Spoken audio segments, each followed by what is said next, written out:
Hey up, hope you're all well. I thought it was about time I got back down by the pond, to be honest, because I've spent not much time sorting the fry stuff out. We haven't had a look at the pond for a while. And it's actually, I think last week, it was a year old. So obviously I've managed to document the progress throughout the entire year. And I've just been having a quick flick through some of the footage and the photographs, and it's amazing how much it's evolved and changed in that year. So I'll put a few bits and bobs up throughout the video, and you can see the comparison to when it first started to where it is now, and a few bits and bobs that I've taken through the year. You know, when the sun's on it, when it's shining, the water is absolutely gin clear. You can see right down to the bottom, and you always can. So I think that's just a testament to the filters and the way they're coping, keeping the water clear. The skimmer does its job. You do get a few bits and bobs hanging around. There's a bit of food in there now, but they have just been fed. But over the course of the day, you know, it really does do a decent job. I might have to get in and take those lily leaves out soon. They're lasting really well. I've just done a last treatment of cloverleaf blanket answer, so that's 2 treatments it's had in a year. The first one was drastically needed because it had taken over, and the second one was more preventative, coming towards the end of the season, and I wanted just to make sure that I got on top of anything that might develop as it was starting. And the cloverleaf nipped it in the bud straight away. It's still clearing a few remnants of it up. That's the return from the bog. So yeah, all in all, for its first year, it's a year old, and I think it looks vastly different to when it first, because obviously this time of year when I first put it in, the planting was all virgin, and it just looks like it was a lot of rock. It still looked nice, but I think when it's grown up like this, I think it looks fantastic. I'm really pleased with how it's matured. Obviously when you start these projects, and I built it, I had all these grand ideas, but it's exceeded expectations, to be fair, with the way everything's come along, and it's evolved as well. So as far as the filtration goes, I'm a long way from where I started a year ago. So I'm at a stage now where I rarely have to test this water. You sort of know when there's something wrong, and to be fair, probably the last few months, at least throughout the entire summer, it's been absolutely fine. So I'm really pleased with how it's evolved. So it's a tiny bit cloudy, as in water wise and weather wise. I've just cleaned the filter box, the skimmer box, sorry, and the filters. I seem to have a little bit of restricted flow to the waterfall. I don't know if you can make that out, top left corner, and yeah, I'm not sure as to why, so I might have to investigate that. But everything else seems to be flowing quite nicely. So it has been a little bit neglected in terms of there's some weeds overgrowing around the slate, and I haven't kept it as pristine as I had in my mind. But that's obviously my time's been taken with the fry. So I think the goldfish in here are spawning again. You might be able to see them going mad in there.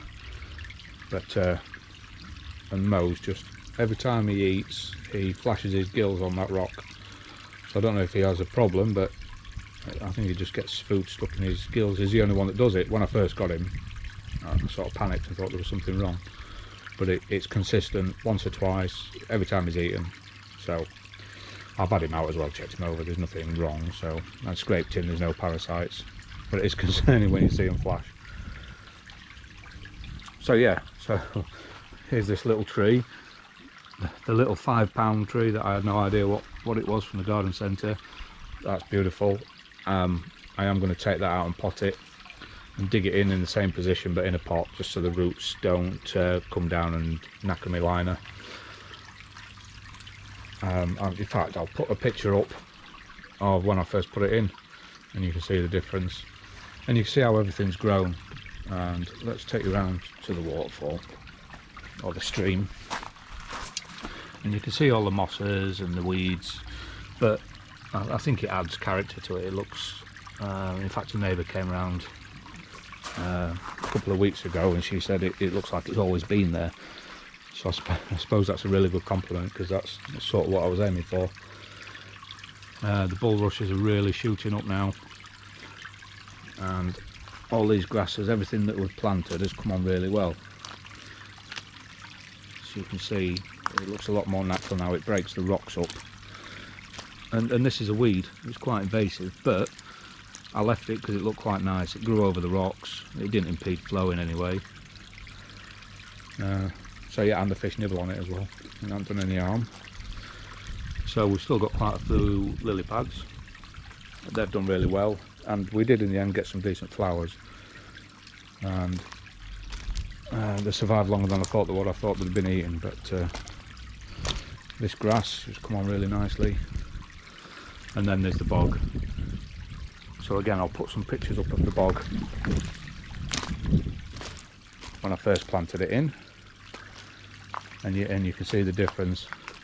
I have just cut it all back. Well, my wife did most of it, because it was getting way too much. And there's Mo having his breakfast. Yeah, so that's I think the monkey flower I'm going to have to cut right back, because that was really invasive. So really nice, but it just took the bog over completely and prevented a lot of other things growing properly. So the additions were obviously the multi-bay. We'll go over and have a quick look. So we added the multi-bay, which is all doing well. I've got the air pump on there at the minute, but it's silent, you know, it's easy to clean. And then I added this bog, and we've had to cut all this back now. Well, I say all of it. We cut the strawberry down and we cut the tomato down because it went absolutely mad. But we've got some good fruit on it. So next year, we're undecided. We had a discussion, me and the missus, and one-way discussion. No, I'm only kidding. We might fill this with irises next year, just for something different. See how we get on. The cucumbers, it never gave us any fruit. It's still alive, but the tomatoes did really well, and so did the strawberries. You can still see there's some strawberries down there. So as an experiment, as a first year, we were really pleased with that. So that was an addition as well. So as far as filtration goes, we've got this full gravel bed, if you like. The multi-bay, we've still got the pressure filter on there as an all-in-one. So, and the bog. So it's massively over-filtered, really. But you know, it's a year old and I've never had problems. Well, sorry, that's a lie. I haven't had any problems in the last few months. It's really matured nicely. So I think it looks superb now this time of year, even with some of the weeds overgrown. I think it just adds to the natural look.